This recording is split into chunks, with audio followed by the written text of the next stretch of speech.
North American Promotion Tournament. We're gearing up now for Game 3, Evil Geniuses versus Cloud9 Tempest. Now, with longtime veterans of Evil Geniuses, they say their experience gives them a unique advantage when it comes to playing in high-pressure situations.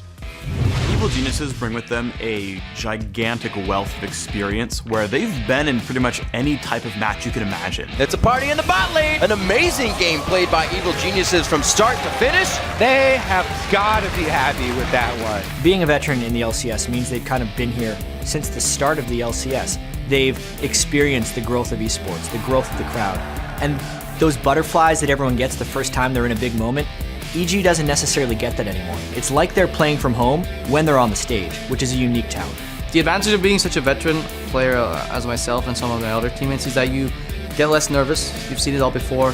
At the other side, these new players will come in so hungry. They will have so much passion. However, if you don't control that feeling and you make a mistake, it may get the better of you.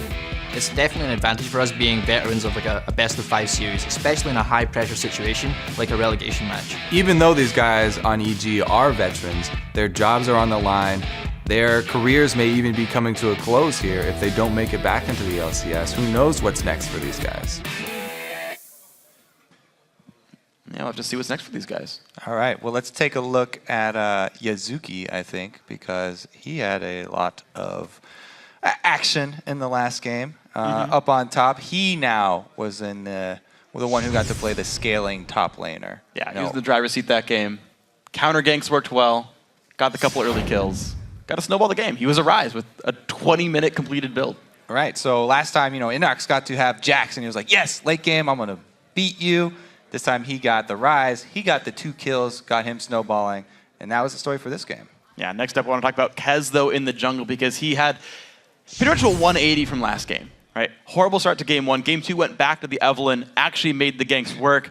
Feeling a lot happier. He's actually animated this time. Last time we saw him in the pregame, he's kind of down, staring at his monitor, hoping things would work. Now he's like, yeah, I'm going to wave. Just had a better game. Everyone else waving too. Cloud9 C9T feeling good. Now, yeah.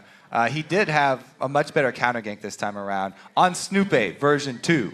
So Snoopé last time, he got kind of saved by his top laner in the 2 vs 2 situation.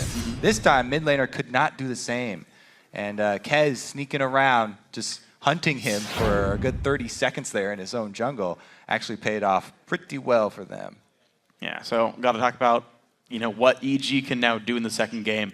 They are the experienced team, right? They've got to know strategies and backups of the backup strategies. They've got 2 to 3 games in front of them there, right? Even if they don't win the next game, they still got another one after that one. It's a full best of 5. So they've got to say, okay, what's the next plan, right? They went for the same comp game 2, realized that actually the comp might just be better for Cloud9 Tempest, or they're like, well, this game was also lost by a silly mistake at level 4. We'll run the same comp one more time, not get caught, and we'll just keep running the same comps. Between the tiebreaker of the heal comp versus the Orianna. I mean, maybe, right? Like, certainly you can have that sort of confidence there to say, well, if we don't let you play your strategy, if your strategies fail you, we can break you down. Maybe that's the way you play it. Yeah, I think that they also have to watch that problem that they have keep on falling back into where they overextend when they get behind. It was evident not only in that 2-man Lee Sin and Pantheon where they both got killed and gave money to Rise, but also even later in the game when they were going for real deep ultis under turrets, and they would just get further and further behind. So they kind of help their enemies snowball the leads for them. Yeah, well, we'll see what the adaptations are now in this one, though. The Zig still removed every single time away from Bishu. The Rise banned from Yazuki, I am not surprised by. The Jax now removed from Inox is a great choice. And I want to see if C9T keeps the Nocturne ban, or if they say, you know what, don't play Pantheon. I'd definitely ban out Nocturne over Pantheon. Let's see what it... And the adaptation for EG, it was Nocturne, yeah. They banned the Soraka and first pick Morgana for themselves here. So it's they've been afraid of Gleb's Morgana the entire time. Banning it game 1 and 2, first picking it in game 3. Heavy priority. Yeah, we'll see, especially if that ends up as a 2 vs 2 lane. Morgana binding can make or break a 2 vs 2 lane, especially if you have a strong AD carry to follow up with it. That's why they didn't want Glebe to get that. Alta could easily take over a lane if you land a couple of those in a row. So this one, they actually leave up a lot on the board by first picking that Morg.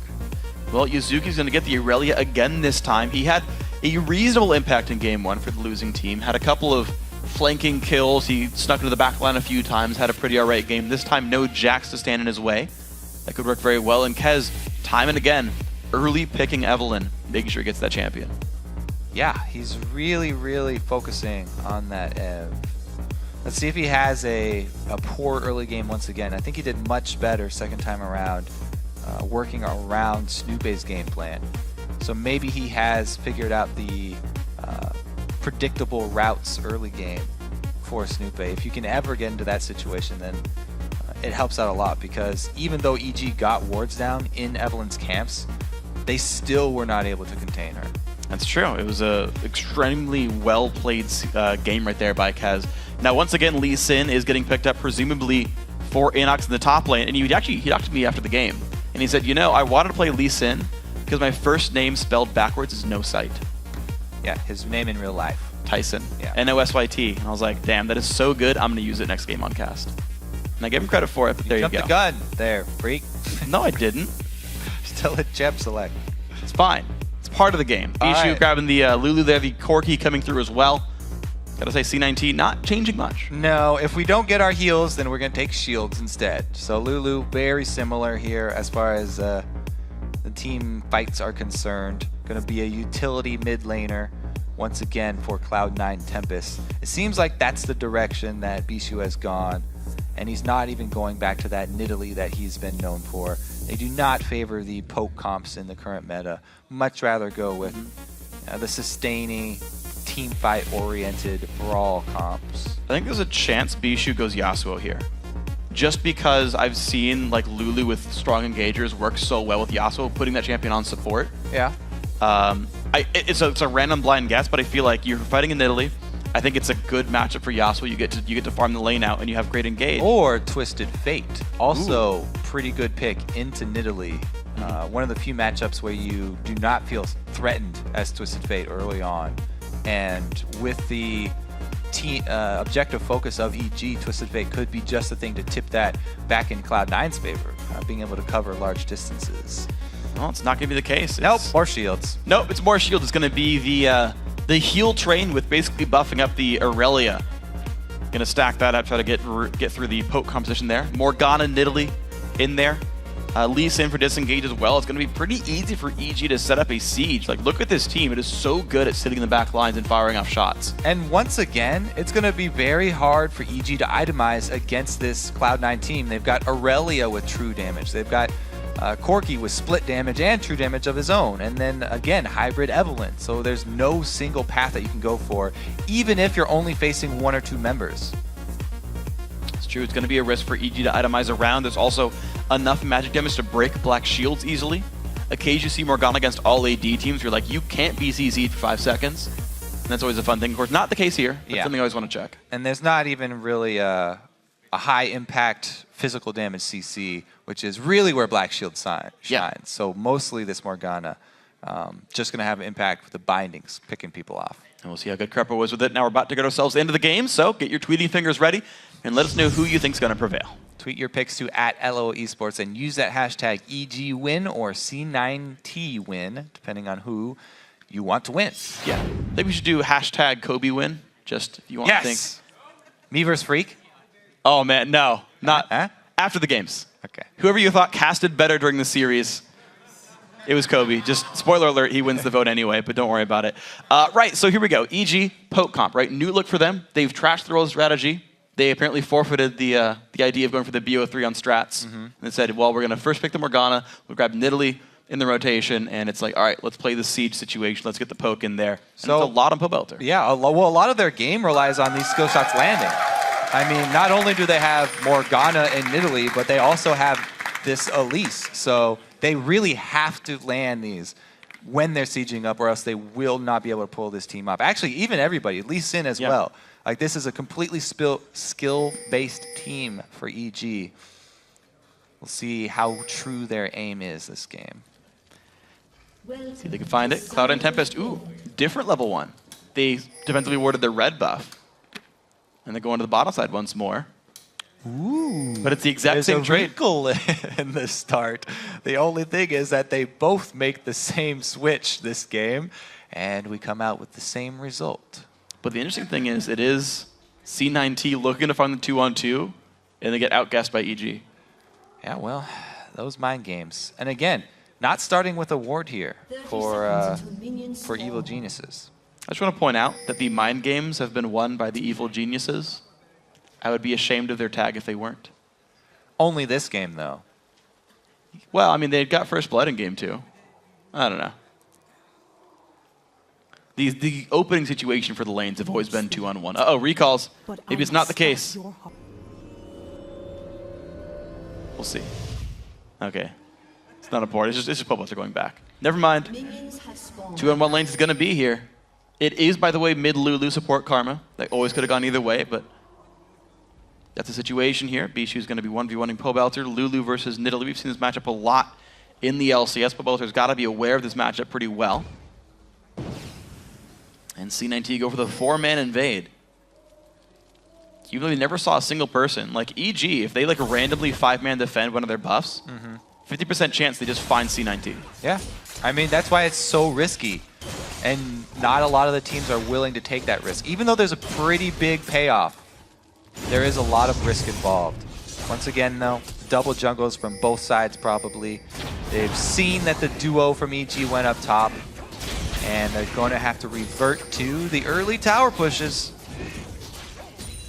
All right, well, Larry White goes down, and Evil Geniuses are going to take down the Wolf Camp and rejoin their team. They're on an interesting side of the map, though. They're actually on the back side, so it'll take a little bit more time to get to that turret. Shouldn't mean too much. Bishu playing very aggressively, directly behind his melee minion line. It's because this did shake out as the 4-man splitting on both sides. It will actually benefit Lulu pretty early here, and we'll see how heavily he can punish this Nidalee and how quickly Cloud9 can actually rotate mid. If they clear the bottom turrets and then rotate everybody up mid, Nidalee cannot do anything to an ADN support, especially a Corki and Karma heading up to a mid lane that early in the game. So before Nidalee's level 6, and even after level 6, you would have a hard time dealing with Lulu, Corki, and Karma. So we'll see how quickly Cloud9 actually can rotate up there, because that would be a good move for them. Well, here we go. Cloud and Tempest going to start off the second turret. They are there before Evil Geniuses, but there's plenty of minions there to make this one work anyway. I do want to see if a team can get Dragon off these level 1, level 2 trades right here. Looks like early recalls for Kez and Yuzuki. Cloud and Tempest just going to deny as many minions as possible here and just play for that second tier turret. Yeah, I'm not a fan of the early Dragon. That would be very, very risky for them. Much rather rotate over to the open lane there. So yeah, they get enough damage from the turret to ensure that the lane's pushing back towards them. Both teams actually doing this. So in both cases, there will be no freeze, and it will be pushing out towards. Snoopy coming in for the gank here, though. Yuzuki's gonna get stunned, point blank flash the way Snoopy gets the Q down, though. 100 health left in Yuzuki. One shot, the flash auto, and Yellow Pete claims first blood. Tricky. They've fallen into a pattern here, and he expected everyone to already be leaving to go defend elsewhere. Nice loop around there from Snoopy. And we talked about how he snowballs when he gets an early gank. If it's successful, turns out EG do get the good start this time around. And there was no counter gank from Kez. Absolutely well played by the EG lineup now. 600 gold lead, earned it. Oh, the binding across the wall. Bijou takes a javelin too. Well aimed by both members of EG there. And just sneaking it right around the minions in this case. 35 to 20 though, so far, when they were left to their own devices in the mid lane. Bijou did a pretty good job punishing Pobelter for the matchup. And now everything does shake out. This is an interesting time on the map because there was an influx of gold with all the turrets going down, but nobody's had time to place wards. So it's really a scramble of supports running around the map, trying to get vision coverage up after all these turrets have gone down, and they just got back to base and they just were able to purchase the wards. And it's worth pointing out, actually, that Glebe managed to afford his Spell Thief's Edge plus the Sight Stone. Not the case here for Krepo. So Krepo's running around buying his first round of wards. Ooh, nice try. So that puts him even farther back. There's like a small gold deficit you don't see in the scoreboard for EG. He did get a pink ward, though, Yeah. for the Evelyn, so they can defensively ward, and they did get in position for the giant wave. Creppa looks for a binding. Lands it, actually, I believe, on a Glebe, but guy's going to be safe. Kez backing off. Snoopy. They're hunting him, and he barely misses it. Okay, he knew Kez was there. No big deal. Spots him with the spider. Another bind lands. Creppa's been having a great time landing these bindings. And because of the timing of the backs there, Pete actually comes to the lane after the kill, the first blood money, getting a BF sword. So a huge lead for Pete. He's got, yeah, you can see it there in the exchanges. BF sword to Vamp Scepter is a giant lead. Yeah. That first blood really, really hurt Altec and Cloud9 Tempest. And it's more than just the first blood, actually, because it was actually given more minions during the 4v0 push. Pete's actually up 600 gold over Altec, just in general. There's an extra 200 gold there, not accounted for with the kill, that he's gotten from minions here. So a lot has gone well for EG in the early game. We'll see if they can snowball it. I believe both teams also gave all the local gold of the turret to their AD carry. Yeah. Yellow Pete definitely got it, and I'm pretty sure Altec got it as well. I think Interesting. he might have shared on the second tier turret, but that's like a 50 gold difference if you share versus get local, so it's not too bad. Looks like blue buff going to be started out by Snoopy, 7 minutes in, only level 4 on him. But Pobelter will be here to help make sure this one goes down. Have a nice shiny blue buff there on Italy. Kez spots one of these first early pink wards, will clear that by himself. Ooh, he's heading for another one here too. Inox has a pink ward, and he just saw Evelyn clear that other one, so he should believe that Kez is on his way down. Yeah. Kez cleaning up here. This 2 is good. pink wards down. He's taking that Eve tax. 260 gold swing right there, 100 for the ward, 30 for killing it. He's going to recall right away in this brush. Now the thing is, Inox won't know. Oh, he's going to face check it and make sure. Yep, okay, Eve's gone. She pieced out. He knows he's safe. Pobelter much happier now. Blue buff and level 6 already attained. Now he can start having his way in the mid lane. Rotate down here from Yellow Pete and Crepple from the top lane as well. Binding this one won't land, but just early wave clear. Looks like Glebe taking some damage, but now the turret siege. We'll see what happens to this one. Still just that one kill. It's just minion leads otherwise. About 600, 700 gold for Evil Geniuses. Pushing out towards the bottom lane. Yazuki is in this 1v2. He's going to be safe though, but EG, they are pressuring turrets because C9T, they're just freezing the top lane, whereas EG's pushing. Yeah, EG, they need to take advantage of that freeze top lane. They've got an extra man on the field, basically, with Altec up top, so they have to make something happen, and they're taking the bottom turret for it. Kez passes through another pink ward, and taking this pink ward, he could actually bait. Well, Pobelter gets turned into a sheep, and he backs on out. Bishu dodges the javelin. He's going to be safe on Lulu, but here we go. Evil Genius is still pushing the bottom side with 4 champions here. Glebe, Yazuki, Kez are around to defend, but they're not really stopping EG. This minion lane farm by Altec is about to cost them 2 turrets. And Bishu, without his blue buff, is actually going to all-in Pobelter. Ulti Ignite, big burst. Pobelter flashes, and a minion takes the javelin for the team. 1-7 to lead. Yazuki takes big damage, though. This turret's down to 1/3. EG, I gotta say, I think they're doing much better right now. So the thing is, Altec built up pretty good wave up top, and even though EG got the turret first down bottom, Altec is still going to be able to take down the one up top. And the man that they missed will actually not hurt them that much. Just the blue buff stolen away. Okay, so Oh no, also the dragon. oh man, yeah, the dragon EG are attempt's gonna pressing be well. here. This is really good. Evil Genius is now all 5 members here to make this happen. Yep, they trade out of turrets, but plus blue buff, plus dragon. The only thing going to C9T's way is the fact they got a lot of solo lane farm onto Altec. The question is that going to be enough? The Corki, it's got 2,100 gold in inventory. That's not enough yet for BT. Yeah, it's not going to help him out that much. With the blue buff being stolen away again, and the dragon taken, the EG will also have the timer for the second dragon. Important for them.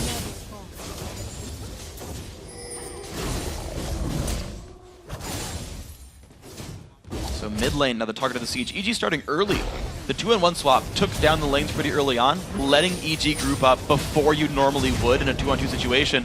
Wave clear, though, still quite good from this Altec Corki that is helping the team a lot in these defensive situations. There's, like, honestly, ridiculously good wave clear from Cloud9 Tempest. Glitter Lances, Phosphorus Bombs, Karma's Q.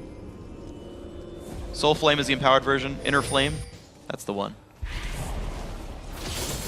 Quick shot would be disappointed in me. Let's see how well they can actually move, because since EG are pressing on the lanes, they actually need more vision to back up these moves. And it's up to Cloud9 Tempest here. They've got some pretty good defensive wards. Can they pick anybody off? They really need to take advantage, use this Evelyn invisibility to their advantage, because EG are splitting up, trying to shove 2 lanes at once. And Cloud9 need to make up their mind. Which one do they want to attack? EG converge, though. Kez about to get walked on top of. Ulti comes in, big jump onto Snoopy. He's got nowhere to go. He flashes the chase from Kez. Can't get him. Altec! He's going to be the escape. I can't believe it. Altec does not get the damage he needs. Yuzuki can't follow up either. EG get away. Snoopy gets out with his life. Wow, so much burned there. The heals coming in huge for Evil Geniuses. And the mid lane turret goes down as a result afterwards. Evil Geniuses. 1,400 gold lead. Once again, a wave stuck underneath the turret there that someone on C9T is desperately trying to farm. Whew. Super close. Yeah, Aurelia now the one that they're trying to feed money into, though. It would be great to get an early Triforce on her for Cloud9 Tempest, because they want to be able to use a lot of their shields on the front line, not have to use them defensively on Altec. They want to be able to use them on Aurelia, have Aurelia be the one aggressing, getting in there, because they want that hard engage on the Nidalee.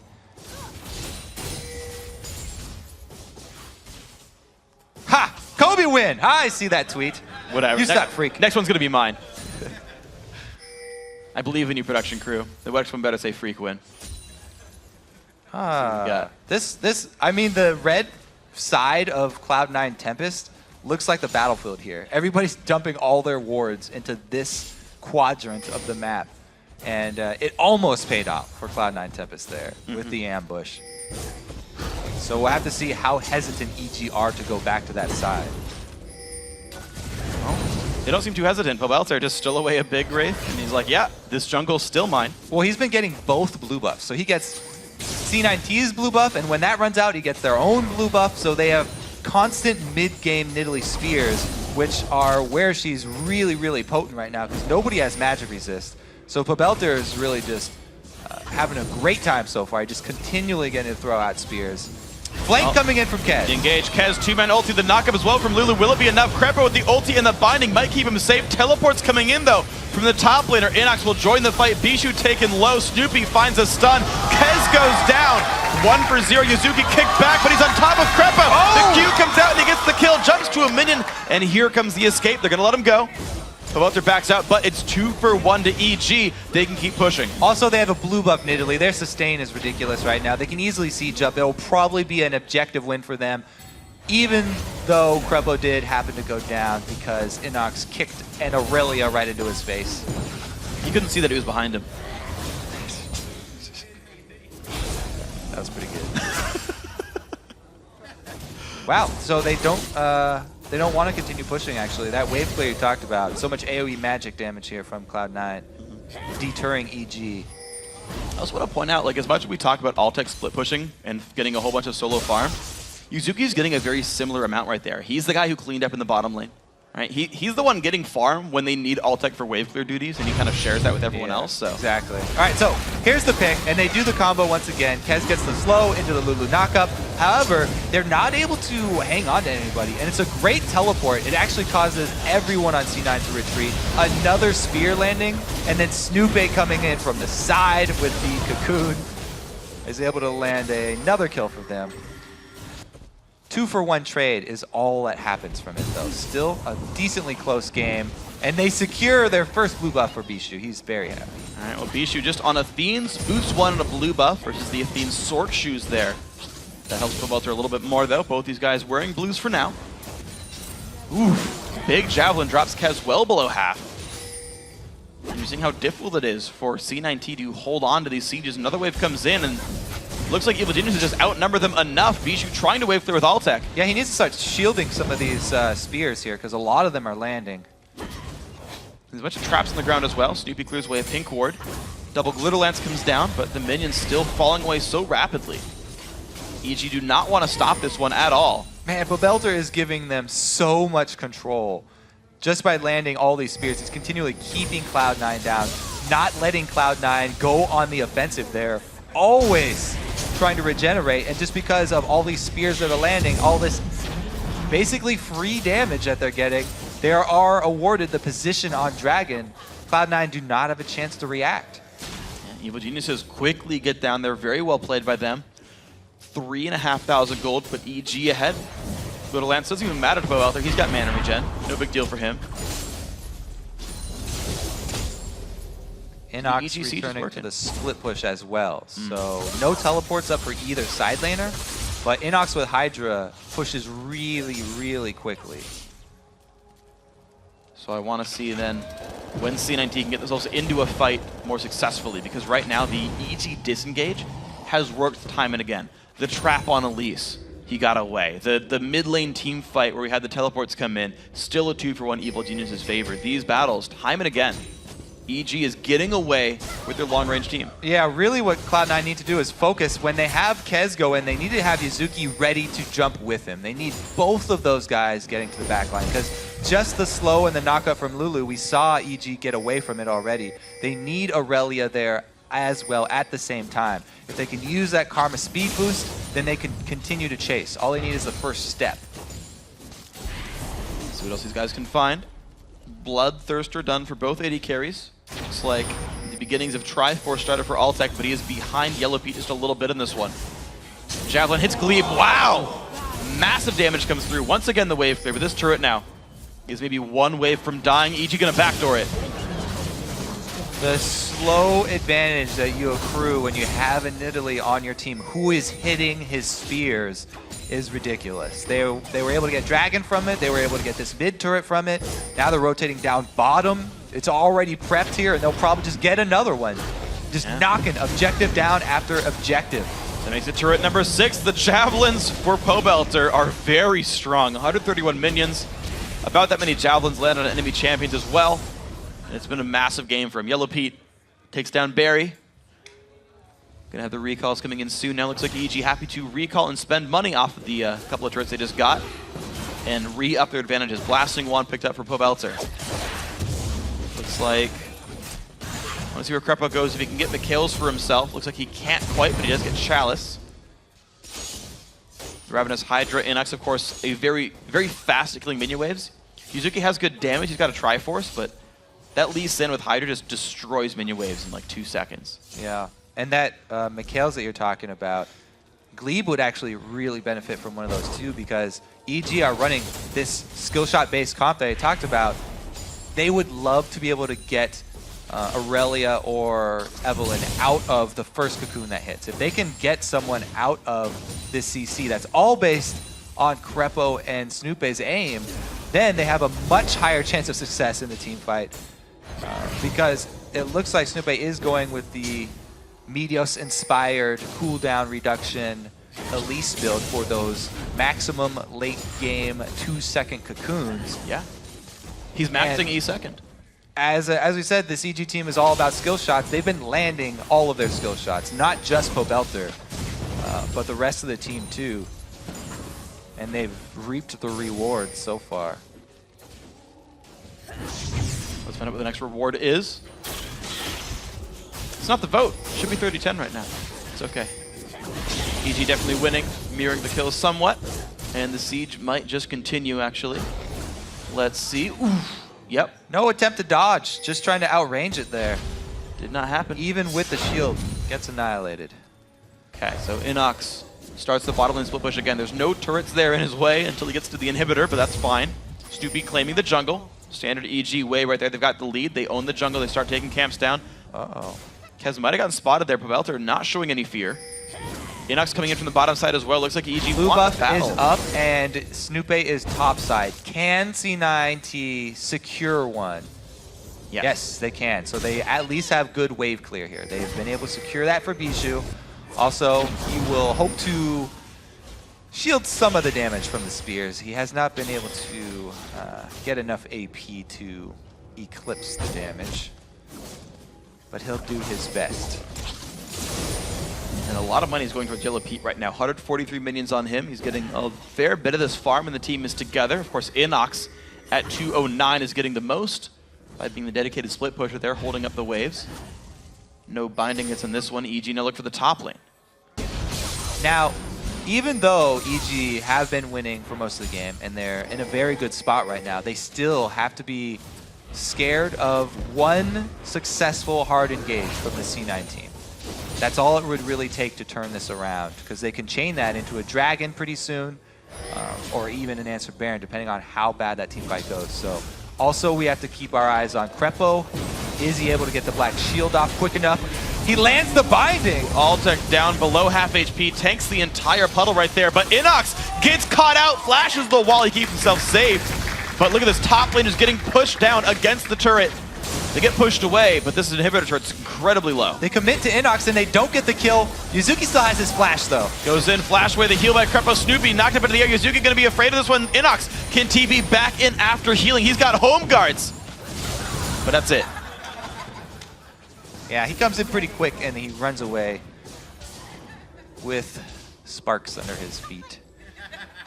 All right, Dragon is up now. So I would actually expect EG to play it safe and return back to that. But it looks like they really want to finish off this inhibitor turret. It kind of nags on you. If you get an inhibitor turret this low and then leave for too long, it will regenerate all the way back up. So they want to finish it now and not let it have a chance for that. But this could cost them. C9T looking for that engage, and they do have the Evelyn ulti. No Lulu ulti though, because that was used in the last one. They didn't know Kez was missing. Kez went to the bottom side to look at Dragon and was like, oh wait, they're sieging, BRB, recalling. And so EG did not go for the dive 5v4. They back off, look for the mid lane. So they will play it safer. I think they are making their way towards that Dragon, as I thought. Yeah. Kez though, one man solo steal. He could pull off a solo steal. We've seen it done on Baron. Still dangerous for him to go for it though. His team's not too far behind, but EG already starting this one. Ground Hip is looking for the mid lane right here. They do, I believe, have some minions. This Dragon going down really quickly. Oh, too late to catch him. I think that they need to shove mid here since they've chased him off. A couple of wards come out, try to block the rotations. EG taking the long way around because there are no wards in that lower jungle. They don't know if there is a trap. C9T get into the mid lane. This is their turret. Yeah, good answer there from C9T. Not able to catch him in the Dragon Pit, but they even out the global gold and get back in time for the giant wave that's up at top lane. Can they drop another ward here around Baron? They only have one ward in there, I think. Yeah, there's not a lot of vision overall. There's really not. That part of the map hasn't been set up yet. I do want to point out the fact that Red Buff just went to Inox, though, because EG are putting a lot on his shoulders. He is a split pusher. He has to beat Yuzuki in the side lane, level 14 to 13 there. They give him Red Buff to win the duel even harder. See how much Inox can do with this one. Gonna recall back, though. He doesn't take the cannon. Doesn't want the wave to get out of control. It will push very, very slowly now. He left that cannon there. They want to time that wave then with a different objective on the other side of the map, and that would probably signal that they want to make something happen around Baron. He kind of left a little time bomb down in that bottom lane by only half clearing the wave. Welter misses those with his javelins. He gets a boo for the one missed javelin on minion. Wow, these guys are harsh. Hey, he's hitting champions. You don't need to hit minions. Yes. They're smaller, it's harder. Great mid-lane ward coverage, though. So they didn't spend too many of them actually in the Baron Pit, but they can see EG walking towards that area of the map. There was a nice move by Altec, though. He actually got to the bottom lane and stopped that push kind of midway through. Yeah. So he defused the time bomb that Inox set up. I think it's... Actually, no. He just delayed it. The mini wave is still bigger for EG. He did not cross the blue and the red. He crossed the blue and the yellow. Uh-oh. Well, we'll see, because the waves come in first from C9T. That might be enough to tip the wave. I don't know my split push lopsided minion mechanics that well just yet. We'll see which way it goes. Check back later, don't worry. Dangerous battle here around the Baron vision. 3 pink wards set up in the 3 places that you need them for EG. And they also have 3 sweepers ready to go. One of them has actually been even upgraded into the Oracle site, so they've got plenty of vision control. All they need to do is pick somebody. Glebe Glarbu taking gigantic damage. Has to flash to get away from that one. Wow, stutter step there, having to burn his flash in the end. All right, so I mean, if that's not the signal to force this Baron bait, then I don't know what is, because now it's 4 versus 5, and they still have this crazy vision. There it is, the Baron bait, and they catch him! Kez gets caught completely, and down he goes from the Dark Binding from Crepo. Bijou flashes the wall. He's going to get out. That was the jungler, too. That is basically the best thing that EG could possibly hope for. Now there's no threat of a steal. They can feel confident going for the Baron, and Cloud9 have to settle for just a turret shove. All right, some early recalls there. Crepo and Inox going to leave the Baron area. Cloud9 Tempest push the mid lane down as fast as possible. They get tier 2 turret for it, making it 5 to 6 in turrets. The problem is EG are so ahead in the other globals, Dragons and Barons, and even kills. That means the blue team has significantly more gold. Cloud9 Tempest setting up a trap in the bottom side. Altek is faking lag right now, the stutter step. Ooh, nice little party waiting for Inox. He's got an invitation. Cues it, Glebe puts the team in. Does not take it! Haha. He timed his advance with the minion wave being behind him. So if he got caught, he could jump back. You saw him wait. Yeah, that's what he was waiting for. That was awesome. I like that word. He's played a lot of Lee Sin. Yes, he has. Say that. And he's still checking every bush he passes by. He kicks down the bottom one, too. So Inox there actually buys time for his team to gain position on mid lane as well. Not only did it look cool, or awesome, as you said, Freak. Yep. But he also afforded his team more position on this mid lane while staying safe. While staying on. Safety first. Safety first. Altek didn't learn the lesson, though. Puts that one second underneath looking cool. And takes a javelin for it. Pusher on the mid lane. Bijou did learn safety in school. That's good. Side pink wars here. Definitely paying off for EG. They do not want Evelynn to flank around behind. See out Kez. And again, the skill shots. This is the skill shots just doing their work. Even when they aren't landing now, they're zoning. Wow, and Glebe nearly gets destroyed by that javelin. He has to back off of this one. Evil Genius is in. Ox to make his way back towards the mid lane. Oh. No. You can't with Lee Sin anymore. Doesn't Well, shield it. he could try and fight him off. It's true. He could avenge the ward. You're right, he can't save what's going on. Kez down to half HP though. These javelins so good from Pobelter. Gonna move in, top lane inhibitor turret also going to fall. The base just dropping away from C9T. And this Nidalee, was it a 4th pick, I think? Yeah. For EG. It's not like they rushed to this or anything. The Morgana was the first thing they locked in. But Nidalee really paying off for them. They go for the engage, 3-man ulti doesn't pay off into much. The disengage, the teleport in. Inox wants this, kicks back Kez, he's forced to run away. The slow comes in as well. Lulu tries to save the team. Yuzuki in the front line is forced to go, and he goes down. Now Kez chase, 2 kills picked up in the fight. Everyone else is low. Evil Genius has owned the base. And EG strike back again. This is an exciting series. Basically, blue team winning all the games, I guess. Yeah, so far so good for the blue side. Evil Genius is now 1 Nexus turret away from the game-winning push. 5 versus 3 on the map. Taking their time a little bit though, killing minions away, waiting for the next wave. Yeah, this should be the exact same siege. Only 2 members left, so EG can make short work of this Nexus turret. Skill shots don't quite hit, but the Nexus turret's going to be going down. Here comes the push in for the Nexus, and it's going to be the game almost for sure at it going down. 30 minutes, and Evil Geniuses are 1 game away from the North American LCS. They don't look sad this time around, but they're also not celebrating at all. That's the story for these guys. Yeah. No, both teams can win games. You've got to take it one at a time. EG came up with a better strategy in game 3. Cloud9 Tempest, they've got focus in their faces, not so much smiles. There was no single game-breaking mistake. It was They had no way of breaking the siege.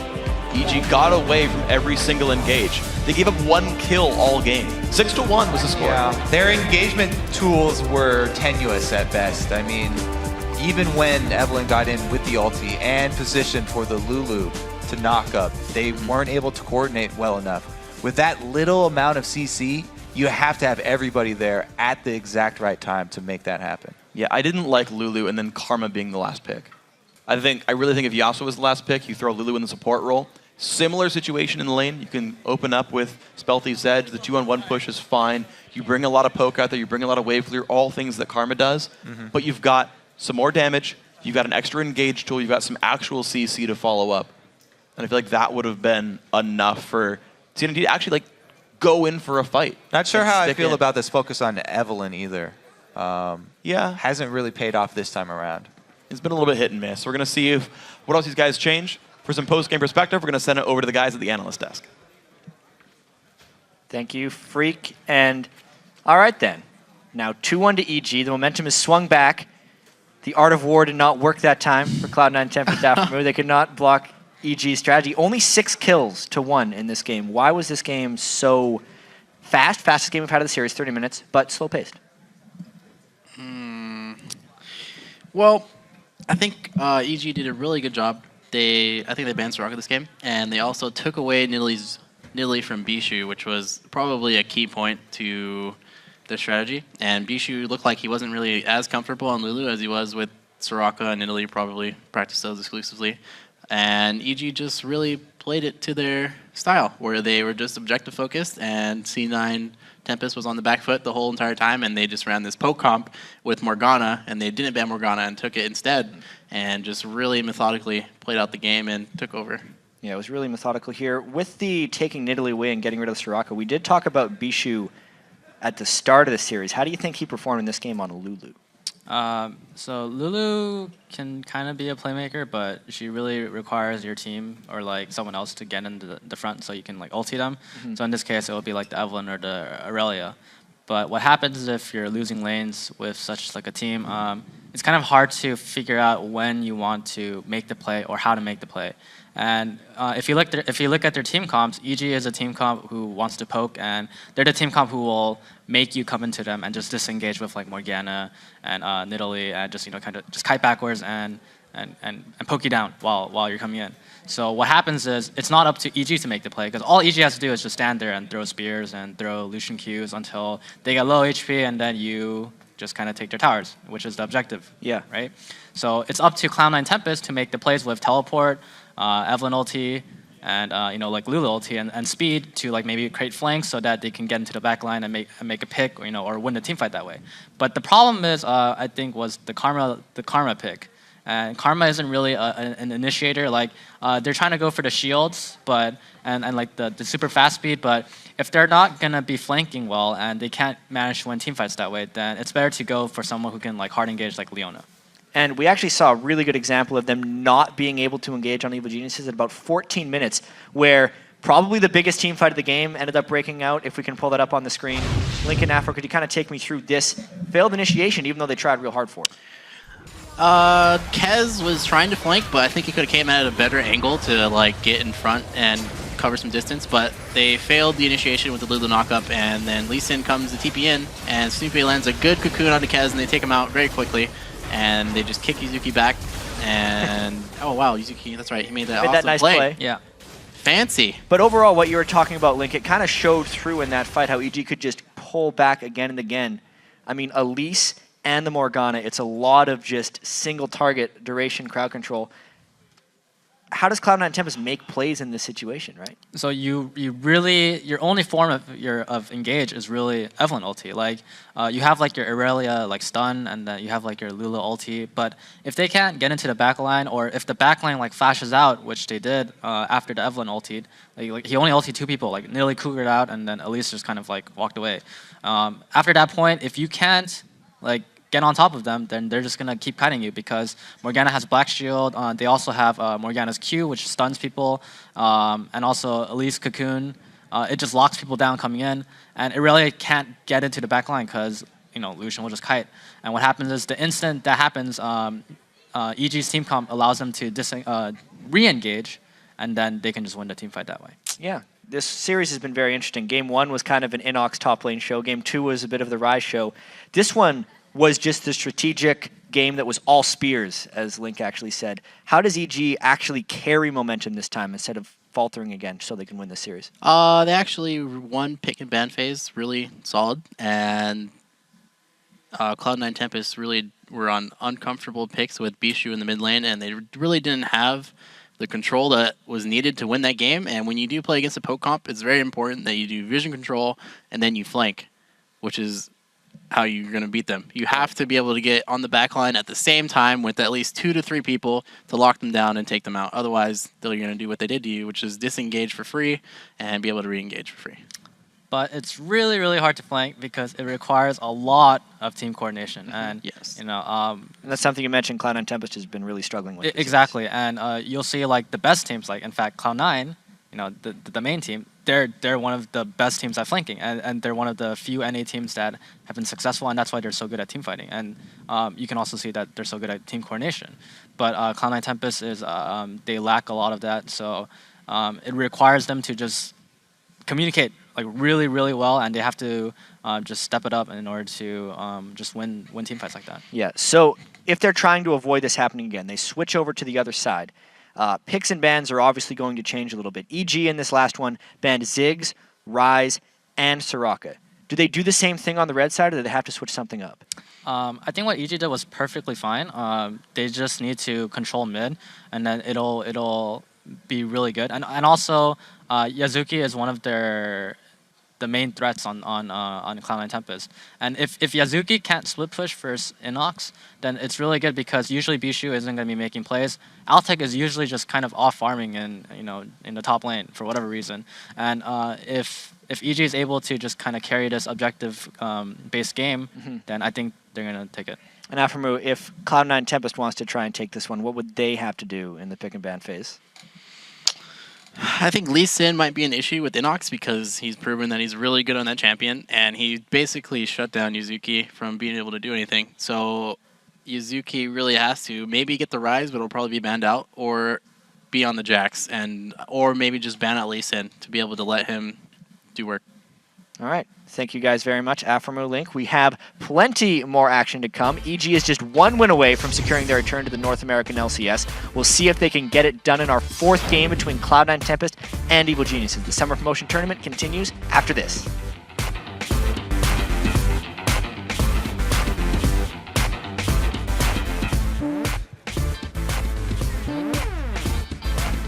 Doesn't get mid. They want to engage. Engaging mid. Ward. Drop a ward. Mitch. I'm running.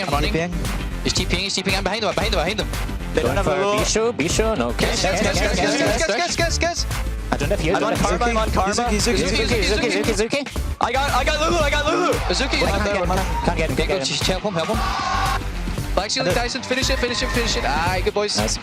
One more, guys.